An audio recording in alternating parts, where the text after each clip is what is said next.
नमस्ते the deep dive में आज हम एक बहुत ही कह सकते हैं अनोखे विश्लेषण पर बात करने वाले हैं। जी नमस्ते। हमारे पास आज का स्रोत है साइंटिफिक मुरली एनालिसिस, बाबा और आत्मिक दृष्टि। जी ये 2 अक्टूबर 2025 की सुबह की मुरली पर आधारित है। जी बिल्कुल। देखिए, हमारा इरादा ये है कि मुरली के जो गहरे आध्यात्मिक ज्ञान बिंदु हैं उनको ले और ये देखें कि क्या आज का जो विज्ञान है, साइंस है, वो भी कहीं इन बातों को सपोर्ट करता है। सही। क्या आध्यात्मिकता और विज्ञान में कोई कनेक्शन है? तो आज हम इसी संगम को समझने की कोशिश करेंगे। जी बिल्कुल। देखना होगा कि ये रोजमर्रा की जिंदगी के लिए कितना मायने रखता है। एग्जैक्टली। तो चलिए शुरू करते हैं एक बहुत ही बेसिक सी लेकिन इंटरेस्टिंग बात से। स्रोत में कहा गया है कि सिर्फ बाबा शब्द बोलना ये भी कोई मामूली बात नहीं है। इसमें एक शक्ति है, एक वाइब्रेशन है। हाँ। सुनने में ये शायद सिंपल लगे, पर क्या इसके पीछे वाकई कोई साइंस है? ये लगता सिंपल है, लेकिन अगर साइंटिफिक नजरिए से देखें तो इसमें काफी गहराई है। जैसे मुरली कहती है, मुख से सदा बाबा बाबा निकलता रहे। जी। तो जब हम कोई शब्द, खासकर बाबा जैसा शब्द जिसमें एक इमोशनल कनेक्शन जुड़ा हो, उसे बार बार दोहराते हैं, तो ये सिर्फ साउंड वेव्स नहीं है, हमारा ब्रेन इसे प्रोसेस करता है। अच्छा, कैसे प्रोसेस करता है? क्या होता है दिमाग में उस वक्त? देखिए, एक तो जो हमारा सुनने वाला हिस्सा है ब्रेन का, ऑडिटरी कॉर्टेक्स, वो एक्टिवेट होता है। जी। पर उससे भी ज्यादा अहम बात यह है कि ये शब्द हमारे लिम्बिक सिस्टम को भी टच कर सकता है। लिम्बिक सिस्टम मतलब जो इमोशंस, मेमोरीज वगैरह कंट्रोल करता है? हाँ, बिल्कुल वही। तो जब बाबा शब्द, जिसमें वो सुरक्षा, प्रेम, विश्वास का भाव हो सकता है, वो दोहराया जाता है, तो ये सिस्टम शांति और सुरक्षा की फीलिंग्स पैदा कर सकता है। कुछ स्टडीज हैं जो दिखाती हैं कि मंत्र जाप या ऐसा दोहराव, उससे डोपामाइन रिलीज हो सकता है, जिससे हम खुशी का केमिकल कहते हैं। अच्छा। और ऑक्सीटोसिन भी, जो बॉन्डिंग और ट्रस्ट बढ़ाने वाला हार्मोन है। अरे वाह! तो मतलब ये सिर्फ एक मानसिक शांति नहीं हुई, ये तो फिजिकल लेवल पर, केमिकल लेवल पर बदलाव ला सकता है। जी बिल्कुल। ये तो कमाल की बात है कि एक शब्द का वाइब्रेशन हमारी न्यूरोकेमिस्ट्री को बदल सकता है। सही। तो अगर शब्दों का इतना असर है, तो क्या हमारी पूरे चेतना का, हमारी सोच का, हमारे स्वास्थ्य पर भी इतना ही गहरा असर पड़ता है? मुरली में एक बड़ा सवाल है, सतयुग में, मतलब एक परफेक्ट दुनिया में, बीमारियां क्यों नहीं होती? हाँ, और मुरली जवाब देती है कि वहां अविनाशी सर्जन यानी ईश्वर आत्माओं और दुनिया का एक तरह का ऑपरेशन करते हैं, जिससे सब निरोगी रहते हैं। अब इसको साइंटिफिक भाषा में समझें तो ये जो रोग मुक्त अवस्था है, इसका गहरा कनेक्शन स्ट्रेस फ्री और कर्म मुक्त अवस्था से है। तनाव और बीमारियों का कनेक्शन तो अब साइंस भी खूब मानता है ना? बिल्कुल। मॉडर्न मेडिसिन ये मानती है कि जो लंबा चलने वाला मेंटल और इमोशनल स्ट्रेस है, जिसे क्रॉनिक स्ट्रेस कहते हैं, जी, वो हमारे शरीर पर बहुत बुरा असर डाल सकता है। ये कोर्टिसोल और एड्रेनालिन जैसे स्ट्रेस हार्मोन्स का लेवल बढ़ा देता है। और अगर ये हार्मोन्स लगातार बढ़े रहें तो हमारी इम्यूनिटी यानी बीमारियों से लड़ने की ताकत वो कमजोर हो जाती है। हाँ, ये तो सुना है। ब्लड प्रेशर बढ़ सकता है, हार्ट डिजीज, डायबिटीज का खतरा बढ़ता है, और यहाँ तक कि कुछ तरह के कैंसर की टेंडेंसी भी बढ़ सकती है। बाप रे। तो स्रोत का तर्क इसी से जुड़ता है कि जब इंडिविजुअल और कलेक्टिव कॉन्शियसनेस, मतलब व्यक्तिगत और सामूहिक चेतना, प्योर और शांत होती है, यानी डर, गुस्सा, लालच जैसे नेगेटिव इमोशंस कम होते हैं, तो बॉडी में स्ट्रेस हार्मोन्स का लेवल अपने आप कम रहता है। अच्छा। इम्यूनिटी अपने पीक पर काम करती है और शरीर खुद को बेहतर तरीके से हील कर पाता है। शायद इसी को मुरली रोग मुक्त अवस्था कह रही हैं। और इसका उल्टा मुरली में रावण राज्य का जिक्र है। अवगुण, अज्ञान, भ्रष्टाचार, हिंसा, बीमारियां, प्राकृतिक आपदाएं, क्या इसे भी साइंस की नजर से देख सकते हैं? हाँ, देख सकते हैं। अगर हम रावण राज्य को एक ऐसी कलेक्टिव कॉन्शियसनेस समझें जहां नेगेटिविटी जैसे डर, गुस्सा, लालच, बंटवारा हावी है, जी, तो इसका असर सिर्फ इंसानी समाज पर ही नहीं, शायद एनवायरनमेंट पर भी पड़ता है। जब समाज में स्ट्रेस, झगड़ा, अविश्वास बढ़ता है, तो ये एक तरह की सोशल बीमारी है। साइंस अभी कलेक्टिव कॉन्शियसनेस और एनवायरनमेंट के सीधे कनेक्शन को पूरी तरह तो नहीं समझ पाया है, लेकिन ये आइडिया कि इंसानी समाज का इम्बैलेंस प्रकृति के इम्बैलेंस से जुड़ा हो सकता है, हाँ, ये अब इको साइकोलॉजी जैसे फील्ड्स में एक्सप्लोर किया जा रहा है। अच्छा। स्रोत कहता है कि बाबा का ऑपरेशन या परिवर्तन ही इस नेगेटिविटी को हटाकर रामराज्य यानी सत्य, आत्मचेतना, हार्मनी लाता है। मतलब एक नई दुनिया? हाँ, जहां सिर्फ समाज ही नहीं बल्कि प्रकृति का बैलेंस भी वापस आता है।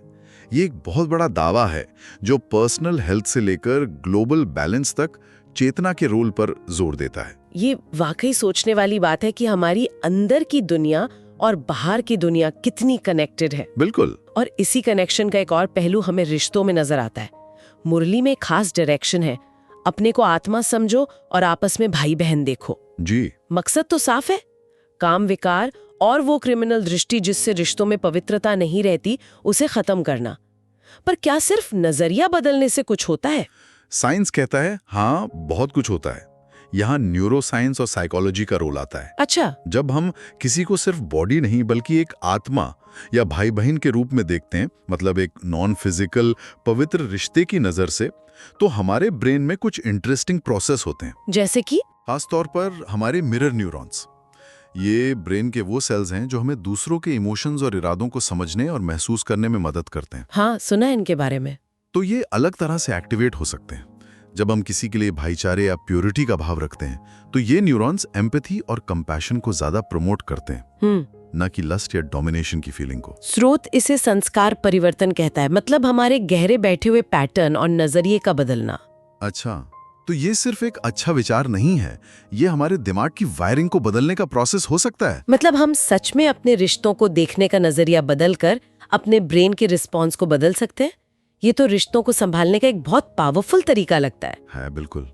अच्छा, रिश्तों में पवित्रता की तरह ही मुरली सच्चाई पर, ट्रुथ पर भी बहुत जोर देती है। कहा गया है, सत्य के साथ वापस जाना है, इसलिए सदा सच्चा रहो। क्या सच बोलने का भी हमारे अंदर कोई साइंटिफिक असर होता है? झूठ से क्या अलग है? हाँ, और ये भी काफी इंटरेस्टिंग है। स्रोत में जो साइंटिफिक लिंक्स दिए हैं वो बताते हैं कि सच बोलना हमारे दिमाग के लिए ज्यादा नेचुरल और आसान स्टेट है। कैसे? जब हम सच बोलते हैं तो हमारा प्रीफ्रंटल कॉर्टेक्स, जो thinking, decision making, social behaviour का सेंटर है, वो बिना किसी अंदरूनी कॉन्फ्लिक्ट के काम करता है। हमें कोई गिल्ट या डर महसूस नहीं होता, तो दिमाग शांत रहता है। और झूठ बोलने पर क्या होता है तब? झूठ बोलना दिमाग के लिए ज्यादा मेहनत का काम है। उसे सच को दबाना पड़ता है, एक झूठी कहानी बनानी पड़ती है। इससे प्रीफ्रंटल कॉर्टेक्स पर लोड बढ़ता है। साथ ही पकड़े जाने का डर या गिल्ट हमारे एमिगडाला को एक्टिवेट कर देता है। एमिगडाला, वो जो डर वाला सेंटर है। हाँ बिल्कुल, ये दिमाग का वो हिस्सा है जो खतरे और डर जैसे इमोशंस को प्रोसेस करता है। एमिगडाला के एक्टिव होने से स्ट्रेस हार्मोन्स रिलीज होते हैं, हार्ट बीट तेज हो सकती है, पसीना आ सकता है। ये सब स्ट्रेस के फिजिकल रिएक्शंस हैं। अच्छा, तो मुरली का सदा सच्चा रहो का मैसेज सिर्फ एक मॉरल एडवाइस नहीं, बल्कि मेंटली और फिजिकली शांत और हेल्दी रहने का एक तरीका भी है। ये तो गजब है। मतलब ईमानदारी हमारे नर्वस सिस्टम के लिए भी अच्छी है, कह सकते हैं। अब बात करते हैं एक और बड़े आइडिया की, परिवर्तन और उपचार। मुरली में संगम युग, यानी इस करंट टाइम ऑफ ट्रांसफॉर्मेशन को सारी छी सृष्टि का ऑपरेशन कहा गया है। हाँ, ये सुनने में थोड़ा हार्ड लगता है। ऑपरेशन, विनाश और सृजन एक साथ। हाँ, लेकिन स्रोत इसकी तुलना बहुत अच्छे से एक मेडिकल सर्जरी से करता है। अच्छा, कैसे? सोचिए, जब शरीर में कोई सीरियस बीमारी हो तो उसे ठीक करने के लिए सर्जरी करनी पड़ती है। जी। सर्जरी में कट लगता है, खून बहता है, दर्द होता है। ये एक तरह का टेम्परेरी विनाश या डिस्टर्बेंस है। जी। लेकिन ये क्यों किया जाता है? ताकि बीमारी निकल जाए और लॉन्ग टर्म हेल्थ मिले। एग्जैक्टली, ताकि बीमारी जड़ से निकले और शरीर को लॉन्ग टर्म हेल्थ और एक नई लाइफ मिले। स्रोत का तर्क है कि इसी तरह जब दुनिया में बहुत ज्यादा नेगेटिविटी, अन्याय, दुख भर जाता है, छी सृष्टि तो उसे ठीक करने के लिए एक बड़े लेवल पर परिवर्तन, ऑपरेशन जरूरी हो जाता है। इस प्रोसेस में पुरानी सिस्टम्स का टूटना, उथल-पुथल मुश्किलें दिख सकती हैं। हाँ, आजकल दिख भी रही हैं। लेकिन इसका फाइनल एम एक नई, हेल्दी, रोग मुक्त और दुख मुक्त दुनिया का सृजन है। ये डिस्ट्रक्शन नहीं, बल्कि रिन्यूअल का एक जरूरी प्रोसेस है। और इस मुश्किल दौर से गुजरने में मदद के लिए मुरली संगीत का जिक्र करती है। गीत सुनो, खुशी का पारा चढ़ेगा। क्या म्यूजिक वाकई हमारे मूड को इतना बदल सकता है? हाँ, साइंस इसकी पूरी तरह से पुष्टि करता है। म्यूजिक का हमारे ब्रेन और बॉडी पर डायरेक्ट असर होता है। अच्छा। खासकर पॉजिटिव, सूदिंग या स्पिरिचुअल म्यूजिक सुनने से दिमाग में फिर से वही डोपामाइन रिलीज होता है, जिससे हमें खुशी और अच्छा महसूस होता है। ये हमारी हार्ट रेट को धीमा और रिदमिक कर सकता है, स्ट्रेस कम कर सकता है और इमोशनली शांत होने में मदद करता है। जी। मुश्किल समय में म्यूजिक एक तरह का इमोशनल सपोर्ट बन सकता है, जिसे हम इमोशनल रेजिलियंस कहते हैं, मतलब इमोशनल उतार चढ़ाव को झेलने और उनसे उभरने की कैपेसिटी। सही। तो मुरली का ये सुझाव कि गीत सुनने से खुशी बढ़ेगी, ये सिर्फ एंटरटेनमेंट नहीं बल्कि एक तरह का मेंटल और इमोशनल हीलिंग टूल भी है। बहुत खूब। अब एक और गहरे पहलू पर आते हैं, चेतना का शोधन और सूक्ष्म सेवा। जी। मुरली में एक सुंदर सी उपमा है, सोने के फूल बरसना। इसका मतलब समझाया गया है कि आत्माएं कांटों से फूल बन रही हैं, यानी उनकी कॉन्शियसनेस प्योर हो रही है। कहा गया है, तुम अभी कांटे से फूल बन रहे हो, फिर फूल बनकर अवतरण करोगे। इसका क्या मतलब हो सकता है साइंटिफिकली? इसे एनर्जी और वाइब्रेशन के लेवल पर सोचिए। जब कोई इंसान अपनी सोच, अपनी भावनाओं और अपनी आदतों को प्योर करता है, मतलब नेगेटिविटी, गुस्सा, जलन को छोड़कर शांति, प्रेम, पवित्रता को अपनाता है, तो उसके अंदरूनी वाइब्रेशंस बदलते हैं। अच्छा। कुछ साइंटिफिक और स्पिरिचुअल ट्रेडिशंस मानते हैं कि हर इंसान का एक एनर्जी फील्ड होता है, जिसे ऑरा कहते हैं। हाँ, ऑरा। हालांकि इसे मेजर करना अभी भी साइंस के लिए एक चैलेंज है, पर कुछ रिसर्चर्स बायोफोटॉन्स या इलेक्ट्रोमैग्नेटिक फील्ड्स के जरिए इसे समझने की कोशिश कर रहे हैं। इंटरेस्टिंग। स्रोत का तर्क यह है कि जब चेतना प्योर होती है तो ये एनर्जी फील्ड भी प्योर और पॉजिटिव हो जाता है। ऐसे इंसान के कांटेक्ट में आने वाले लोग बिना किसी वजह के भी शांति, खुशी या हल्कापन महसूस कर सकते हैं। अच्छा। जैसे कि इनविजिबली सोने के फूल बरस रहे हों।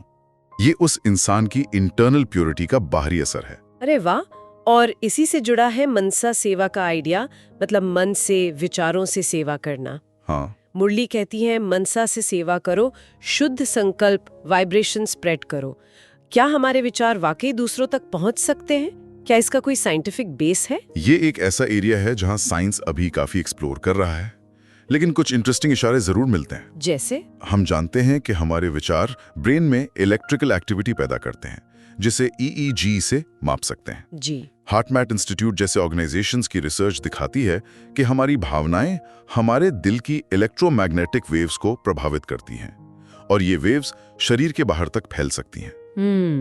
फिर महर्षि इफेक्ट जैसे स्टडीज हैं, जिन्होंने दावा किया है कि जब किसी जगह पर बहुत सारे लोग एक साथ मेडिटेशन करते हैं तो वहां क्राइम रेट और स्ट्रेस लेवल में कमी आ सकती है। अच्छा, ये सुना था मैंने। लेकिन ये इस पॉसिबिलिटी की तरफ इशारा करते हैं कि हमारे फोकस्ड पॉजिटिव विचार और इरादे शायद एक सटल लेवल पर माहौल को और दूसरों को प्रभावित कर सकते हैं। तो मनसा सेवा का आइडिया कि प्योर संकल्प फैलाने से सेवा होती है, ये शायद सिर्फ कल्पना ना हो, बल्कि चेतना की एक अनदेखी शक्ति का सिंबल हो। ये तो मन की शक्ति का एक बिल्कुल नया डायमेंशन खोलता है। बिल्कुल। अंत में स्रोत कुछ प्रैक्टिकल चीजों का भी जिक्र करता है, वरदान, स्लोगन और होमवर्क। जैसे वरदान है, याद के बल से त्रिकालदर्शी बनो। जी। और स्लोगन, सर्व के सहयोगी बनो तो स्नेह स्वतः प्राप्त होगा। क्या इन्हें भी साइंस से जोड़ सकते हैं? हाँ, काफी हद तक। याद, ईश्वर की स्मृति या किसी ऊंचे लक्ष्य पर ध्यान लगाना साइंटिफिकली माइंडफुलनेस और फोकस्ड अटेंशन से जुड़ता है। अच्छा। ये टेक्निक्स हमारे प्री फ्रंटल कॉर्टेक्स को शांत और एक्टिवेट करती हैं, जिससे सोच में क्लैरिटी आती है, डिसीजंस बेहतर होते हैं और इमोशंस पर कंट्रोल बढ़ता है। त्रिकालदर्शी होने का मतलब शायद फ्यूचर प्रिडिक्ट करना नहीं, बल्कि पैटर्न रिकॉग्निशन, सिचुएशन का गहरा एनालिसिस करने और एक एडवांस्ड इंट्यूशन डेवलप करने की एबिलिटी है। मतलब दूर तक देख पाना। हाँ, ये एबिलिटी तब बढ़ती है जब दिमाग शांत होता है और हम अपनी मेमोरीज और एक्सपीरियंसेस को जोड़कर फ्यूचर के पॉसिबल आउटकम्स का अंदाजा लगा पाते हैं। और सर्व के सहयोगी बनो वाला स्लोगन, उसका क्या कनेक्शन? ये तो सीधा सीधा प्रो सोशल बिहेवियर से जुड़ता है। साइंस ने बार बार दिखाया है कि जब हम दूसरों की हेल्प करते हैं, कोऑपरेट करते हैं, हाँ, तो हमारे शरीर में ऑक्सीटोसिन, जिसे लव हार्मोन या बॉन्डिंग हार्मोन कहते हैं, और सेरोटोनिन, जो मूड अच्छा रखता है, रिलीज होते हैं। अच्छा। इससे हमें खुद भी खुशी मिलती है, हमारे सोशल रिश्ते मजबूत होते हैं और दूसरों का स्नेह और विश्वास जीतना आसान हो जाता है। बिल्कुल सही। तो ये स्लोगन आपसी सहयोग और पर्सनल हैप्पीनेस के बीच के साइंटिफिक लिंक को दिखाता है। और होमवर्क जैसे बाबा बाबा का जाप, पॉजिटिव बातें सोचना, अफर्मेशंस, दिन में भाई बहन की दृष्टि रखना, रात को सोचना कि दिन कैसा गया, जर्नलिंग। हाँ, ये सब इन प्रिंसिपल्स को रोज की आदत बनाने के तरीके हुए। बिल्कुल। ये प्रैक्टिकल अभ्यास इन गहरे स्पिरिचुअल और साइंटिफिक प्रिंसिपल्स को सिर्फ जानकारी तक ही नहीं रखते, बल्कि लाइफ में उतारने में मदद करते हैं।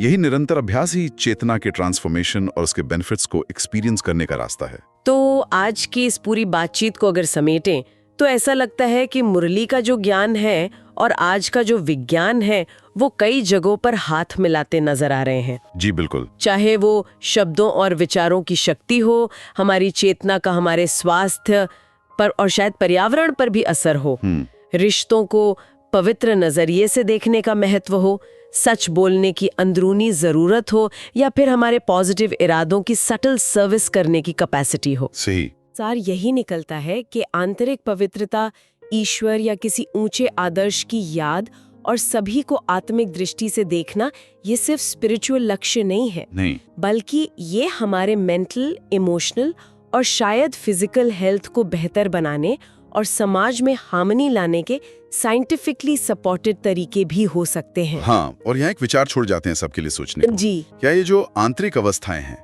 प्योरिटी, सच्चाई, आत्मचेतना, सहयोग, इन्हें डेवलप करना सिर्फ हमारे अपने पर्सनल बेनिफिट या मन की शांति के लिए है? अच्छा सवाल है। या फिर जैसा कि एनालिसिस इशारा कर रहा है, क्या ये वाकई में एक बड़ा काम है? क्या ये दुनिया के कलेक्टिव एनर्जी फील्ड को पॉजिटिवली बदलने में एक एक्टिव कंट्रीब्यूशन है? वाओ। उन तरीकों से जिन्हें साइंस शायद अभी समझना शुरू ही कर रहा है। ये सवाल हमें अपनी रोज की सोच और कर्मों के गहरे असर पर सोचने को मजबूर करता है। वाकई एक बहुत गहरा सवाल है सोचने के लिए। इस दिलचस्प विश्लेषण और बातचीत के लिए आपका बहुत बहुत धन्यवाद। धन्यवाद।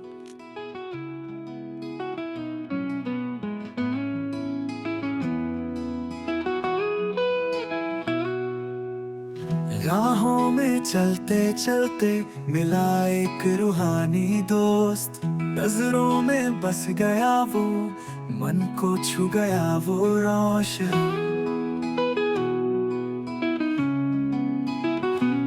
सांसों में बस गया नाम तेरा, दिल ने पुकारा प्यार से मेरा, अंधेरों में जोत जलाए तू ही मेरा अरमान। उखड़ा हो में चलते चलते मिला एक रूहानी दोस्त, जिसके बिना अब जीवन लगता है सूना रोज।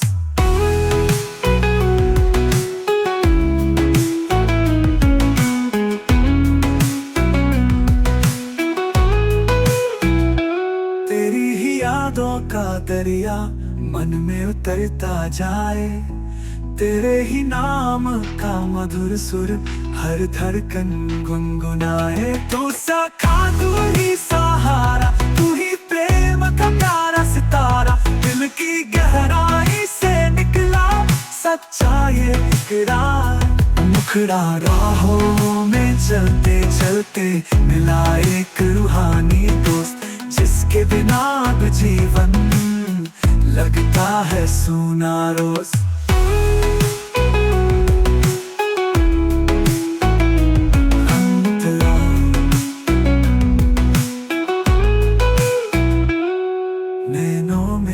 सपनों में तू, हर श्वास में तेरा ही नाम, शिव मेरे रूहानी सजन, तेरे बिना सब है अधूरा था।